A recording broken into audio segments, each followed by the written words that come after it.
آپ دیکھ رہے ہیں پروگرام عالم اور میں ہوں بابر مغل. ناظرین ہمارے درمیان معروف تجزیہ کار اور محقق سعید الرحیم موجود ہیں.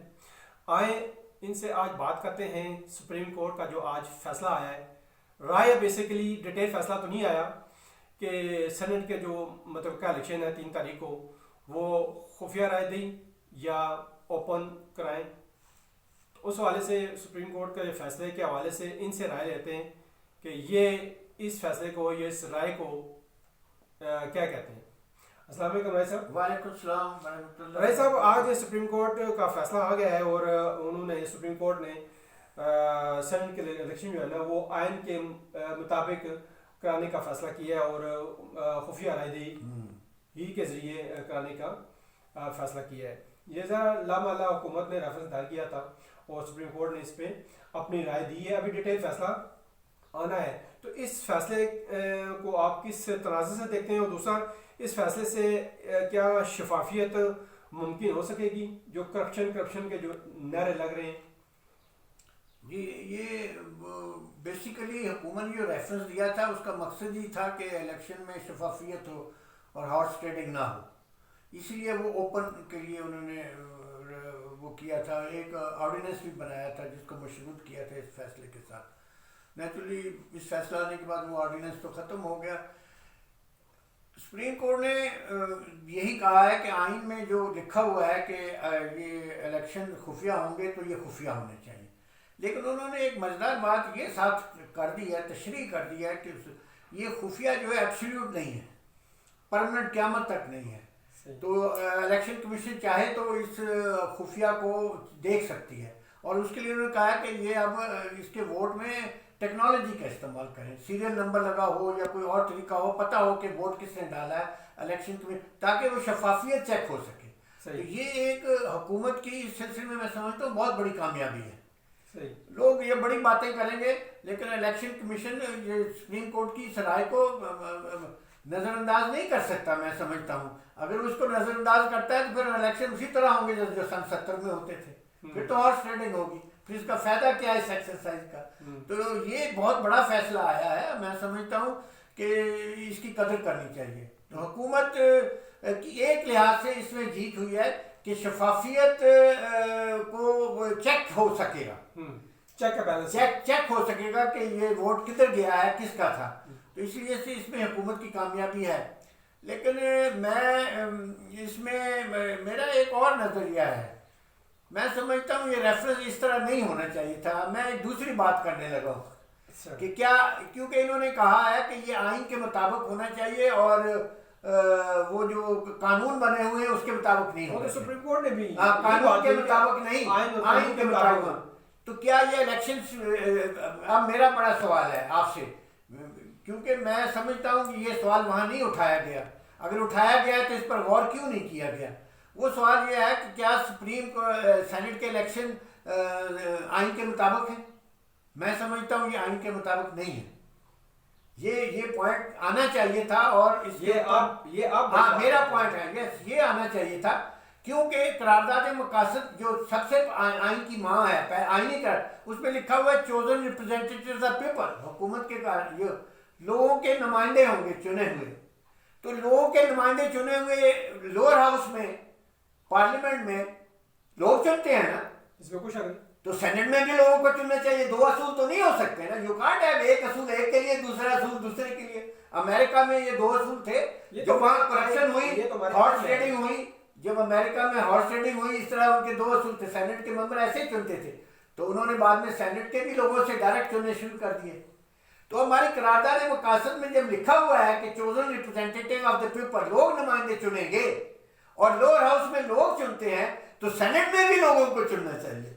یہ غلط ہے کیونکہ پھر ہم آئین میں تضاد پیدا کر رہے ہیں. سینٹ کے جو نمائندگان چنے جاتے ہیں وہ ظاہر عوام کے منتخب کرتا وہ جو بھی نمائندگان نہیں, ان کو آگے ان کا کام ہے اپنا آئین چلانا, حکومت چلانا. ان کا کام نہیں ہے کہ آگے سینٹ کے ممبر چننا. کیونکہ قرارداد مقاصد جو آرٹیکل 2A میں اب آئین کا حصہ ہو گئی ہے, یہ اس کی خلاف ورزی ہو جائے گی. آپس میں تضاد پیدا ہو جائے گا. وہاں لکھا ہوا ہے کہ جو حکومت کرنے والے نمائندے ہیں چاہے لوور ہاؤس یا اپر ہاؤس میں دونوں جگہ ہوتے ہیں تو وہ تو لوگوں کے چنے ہوئے ہوں گے. لوور ہاؤس میں لوگ چنتے ہیں تو اپر ہاؤس میں بھی لوگوں کو چننے چاہیے. اس میں کوئی راکٹ سائنس نہیں چاہیے.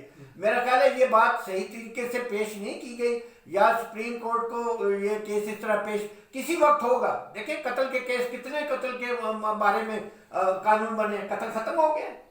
یہ کرپشن میں نکالنے کے اس طرح ممبروں کے 1000 طریقے نکالنے کرپشن پھر بھی ہوگی. میں لکھ کے دیتا ہوں سینٹ کے الیکشن میں کرپشن ہوگی, اب بھی ہوگی, آپ بالکل ہوگی.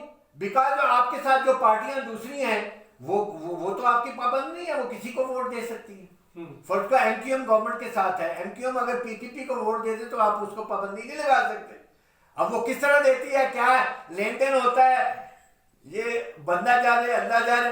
اچھا حکومت اور اپوزیشن دونوں تذبذب کا شکار تھی اور فیصلہ آ گیا. اب نہیں, ایک رائے آئی ہے جس میں اس رائے میں خوبصورتی یہ ہے کہ جو خفیہ چیز ہے وہ ایبسولوٹ نہیں ہے.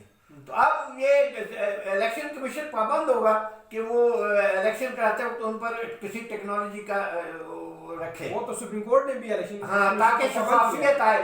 لیکن کرپشن پھر بھی ہو سکتی ہے, اس کے علاوہ بھی کرپشن کے ہزاروں طریقے ہیں. میں نے ایک مثال دی ہے, پارٹی کے ساتھ ابھی ایم کیو ایم ہے حکومت کے ساتھ, اگر حکومت کے نمائندے ایم کیو ایم جو ہے کسی اور پارٹی کو ووٹ دے دیتی ہے تو پابند نہیں ہے, وہ تو تحریک انصاف کی پابند نہیں. اب کیسے دیتی ہے, کیا لین دین ہوتا ہے. سپوز اگر ممبروں کا لین دین ہوتا ہے, تم ادھر سے 2 ممبر کر لو, یہ ادھر سے 2, یہ بھی کرپشن ہے. آپ لوگوں کے حقوق پر ڈاکہ ڈال رہے ہیں, ایک علاقے کے ووٹ آپ دوسرے علاقے میں ٹرانسفر کر رہے ہیں, یہ بھی کرپشن ہے. تو یہ کرپشن کے بہت سارے ذرائع ہیں. تو میں نہیں سمجھتا کہ یہ سینٹ کے الیکشن اس وقت جو ہے, سپریم کورٹ کی رائے اس وقت تک تو ٹھیک ہے, لیکن سپریم کورٹ میں یہ کیس صحیح طریقے سے پیش نہیں کیا گیا. وہاں یہی کیس اس طرح لڑنا چاہیے تھا کہ جس طرح لوور ہاؤس کے الیکشن عوام کے ووٹوں سے ہوتے ہیں, سینٹ کے الیکشن بھی عوام کے ووٹوں سے. یہ قرارداد مقاصد قانون کی خلاف ورزی ہو رہی ہے ہمارے ملک میں, اس لیے یہ آئینی الیکشن نہیں ہے سینٹ کے. میں نہیں سمجھتا یہ آئینی نہیں ہے, یہ آئینی بھی نہیں ہے. خفیہ رائے دہی یہ آئین کا ایک تقاضا تھا, وہ تو سپریم کورٹ نے اسی تناظر میں فیصلہ, لیکن انہوں نے خفیہ کی وضاحت کر دی نا کہ ایبسولوٹ. پہلے تو یہ کہہ رہے تھے کہ ایبسولوٹ ہے ہمیشہ کے لیے, پتہ ہی نہ لگے کس میں. سپریم کورٹ نے کہا ہے یاد نہیں ہے. نا, یہ تو اچھا ہو گیا, یہ پوائنٹ تو بہت اچھا ہو گیا, لیکن اس سے کرپشن پھر بھی ختم نہیں ہوگی. میں یہ بتا دیتا ہوں آپ کو, نہیں ہوگی. جو آپ سینٹ کے الیکشن بھی ڈائریکٹ کرائیں, یہ آئینی نہیں الیکشن ہو رہے ہیں سینٹ کے, بیکاز قرارداد مقاصد کہتی ہے لوگ اپنے نمائندے چنیں گے. سینٹ میں تو لوگ اپنے نمائندے نہیں چن رہے. تو اس لیے میں سمجھتا ہوں اگر لوور ہاؤس میں لوگ نمائندے چنتے ہیں, اپر ہاؤس میں بھی چننے چاہیے. راکٹ سائنس تو نہیں چاہیے, اس میں عقل کی بات تو نہیں ہے. قرارداد مقاصد آرٹیکل 2 ہے, آپ کا آئین کا بھی حصہ ہے. ویسا جیسے آپ فرما رہے ہیں ایسا ممکن تو نہیں ہے, کیونکہ یہ دنیا میں ہوا ہے. آپ دنیا سے عقل سمجھ نہیں لیتے. امریکہ جیسے ملک میں ہوا ہے, وہاں کرپشن ہوتی تھی, انہوں نے پھر سینٹ کے الیکشن ڈائریکٹ کروا دیے جس طرح لوور ہاؤس میں. یہ آپ کیوں نہیں سمجھتے؟ آپ 50 سال اور ضائع کرنا چاہتے ہیں اس کرپشن میں. امریکن جو سسٹم ہے وہ اس سسٹم کے مطابق وہ صدارتی نہیں, وہ صدارتی علیحدہ بات ہے. ہم الیکشن کی بات کریں. دوسرے اور یورپین ملکوں میں بھی اس طرح ہوا ہے, انہوں نے اپر ہاؤس کے الیکشن ڈائریکٹ کی ہے اس کرپشن کو روکنے کے لیے. ہم کرپشن ہی کو تو روکنا چاہتے ہیں, یہ اس سے نہیں روکے گی. یہ میں آپ کو بتا دیتا ہوں. آپ کے خیال میں ایسا کیا آئین کے, میں تو سمجھتا ہوں سینٹ کے الیکشن ہی آئین کے خلاف ہو رہے ہیں. ٹوٹل پروسیجر یہ غلط ہے. یہ ڈائریکٹ ہونے چاہیے, لوگوں کے نمائندے, لوگ نمائندے چنے اپنے, ڈائریکٹ ہونا چاہیے. ہاں ڈائریکٹ, جیسے لوور ہاؤس میں. ناظرین, یہ تھے سعید علی صاحب اپنی بہت ہی خوبصورت بات کر رہے تھے. اس میں ایک خوبصورت انہوں نے بات یہ بھی کی ہے کہ اب چونکہ لامالا سپریم کورٹ کا یہ فیصلہ تو آگے اپنی رائے دے دی ہے, انہوں نے ڈیٹیل فیصلہ بعد میں ہوگا. اور اس میں کرپشن انہوں نے یہ ڈکی چھپی بات نہیں ہے, انہوں نے واضح الفاظ میں کہہ دیا کہ کرپشن اس سے رکے گی نہیں. اس کو جس طرح امریکی نمائندگان فیصلہ الیکشن کراتے ہیں ڈائریکٹ, اس طرح پاکستان میں بھی سینٹ کے الیکشن بھی ڈائریکٹ ہو, عوام اپنے نمائندے چنے جس طرح قومی اسمبلی کے نمائندگان. اور یہ آئین کا تقاضا ہے, قرارداد مقاصد کا تقاضا ہے, آرٹیکل 2A کا تقاضا ہے, لامالا آرٹیکل 2A کا تقاضا ہے. ناظرین, اگلے اچھے پروگرام تک آپ سے اجازت چاہتے ہیں. اپنا سعید صاحب آپ کا بہت شکریہ. اللہ حافظ ناظرین. آپ کا بہت شکریہ، بہت شکریہ.